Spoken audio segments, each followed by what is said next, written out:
আসসালামু আলাইকুম everyone, welcome back to my video.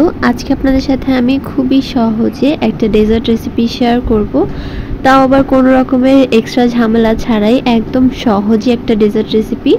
আর এটা কিন্তু মাত্র দুধ আর অল্প কিছু উপকরণ দিয়েই বানিয়ে নিতে পারবেন। তো চলুন কথা না বাড়িয়ে ভিডিওতে যাওয়া যাক। তো প্রথমে আমি একটা প্যান নিয়ে নিচ্ছি, আর তারপর এখানের মধ্যে দিয়ে দিব 3-4 চামচ পরিমাণে কর্নফ্লাওয়ার। আর তারপর এখানের মধ্যে দিয়ে দিচ্ছি কাস্টার্ড পাউডার আমি এখানের মধ্যে 2.5 চা চামচ পরিমাণে দিয়ে দিচ্ছি। এখন এই দুইটাকে খুব ভালো মতো মিশিয়ে নিচ্ছি। তারপর এখানের মধ্যে আমি দিয়ে দিচ্ছি লেবুর খোসাটাকে একদম পাতলা করে ছিলে তারপর এখানের মধ্যে দিয়ে দিচ্ছি। এতে করে খুব সুন্দর একটা ফ্লেভার আসবে।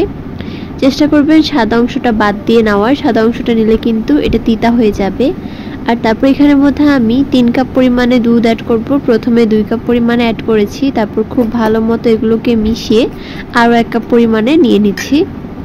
তো চেষ্টা করবেন সবকিছু খুব ভালো মতো মিশিয়ে নেওয়ার। এগুলো কিন্তু দলা পেকে থাকে, আর ঠান্ডা অবস্থায় মিশিয়ে নেবেন, তাহলে দলা পেকে যাবে না। এরপর চুলায় বসিয়ে দিচ্ছি। চুলায় বসিয়ে অনবরত নেড়ে চেড়ে জাল করে নিতে হবে। নাড়া কিন্তু বন্ধ করা যাবে না, নাহলে কিন্তু এটা নিচে থেকে লেগে যায়। তো কিছুক্ষণ নাড়ার পরে দেখতে পারবেন যে আস্তে আস্তে কিন্তু এটা ঘন হয়ে আসছে, যেহেতু এখানের মধ্যে কাস্টার্ড পাউডার আর কর্নফ্লাওয়ারটা ইউজ করা আছে। তো সব কিছু খুব ভালো মতো মিশাতে দেখবেন যে এরকম ঘন হতে শুরু করবে।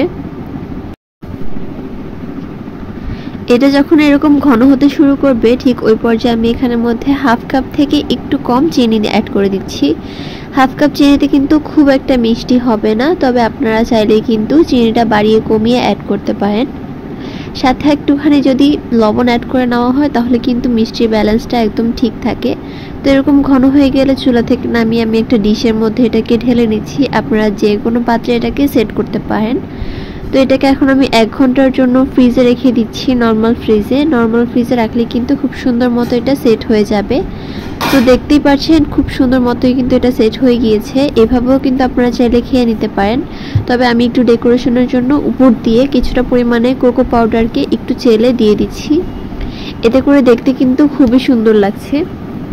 তো দেখতে পাচ্ছেন ডেজার্টটা কিন্তু একদম রেডি। আপনারা চাইলে কিন্তু অতিথি আপ্যায়নও এই ধরনের ডেজার্ট এনে সার্ভ করতে পারেন। দেখবেন সবাই খুব বেশি পছন্দ করবে, আর দেখতে যেহেতু অনেক বেশি লোভনীয়, সবাই অনায়াসে খেয়ে নিবে। আর এরকম ইউনিক ডেজার্ট দেখলে কিন্তু সবাই পছন্দ করবে খেয়ে নেওয়ার জন্য। আর এটা কিন্তু সত্যিই খেতে অনেক বেশি লোভনীয় আর মজাদার ছিল। আপনারা চাইলে এটা ট্রাই করতে পারেন। আর আমার এরকম সহজ রেসিপি দেখতে আমার চ্যানেলটিকে সাবস্ক্রাইব করে পাশেই থাকবেন। বরাবরই চেষ্টা করি আপনাদের সাথে কিছু সহজ রেসিপি শেয়ার করার। আজকেও তার ব্যতিক্রম নয়, একদম সহজ একটি রেসিপি শেয়ার করেছি। দেখা হবে পরবর্তী কোনো ভিডিওতে। আল্লাহ হাফেজ।